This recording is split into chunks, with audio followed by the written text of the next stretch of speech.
A New York Times columnist whose work includes extensive coverage of issues regarding race and police relations says Yale University police held his son at gunpoint over the weekend while looking for a burglary suspect. Charles Blow first tweeted about the incident Saturday evening, saying his son was accosted by a Yale police officer while leaving the campus library. Blow continued to tweet he was fuming and referenced the recent high-profile deaths of Michael Brown and Eric Garner at the hands of police officers. Yale police say they were looking for a suspect they believe repeatedly stole from students in residential housing on campus this past week. Police say they received a call Saturday night of suspicious activity matching the suspect's previous burglaries, and officers responded.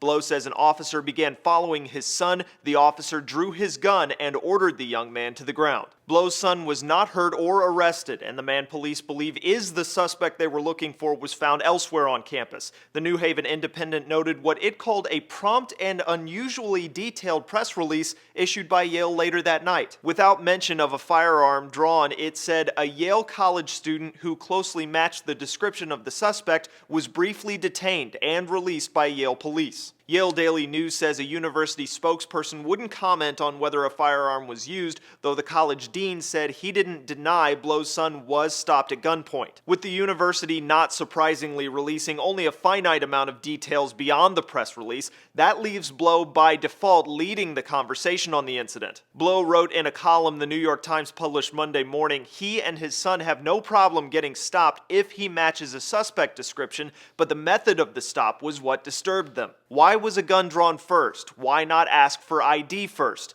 What if my son had panicked under the stress, having never had a gun pointed at him before, and made what the officer considered a suspicious movement? Blow also tweeted out a link over the weekend to this video from the SALT project titled 10 Rules of Survival If Stopped by the Police. Polite. Be respectful. Remember that your goal is to get home safely. Your goal is to get home safely. Yale says it is reviewing the police response to this incident internally. Blow wrote the dean and university police chief have apologized to his son. For Newsy, I'm Cliff Judy.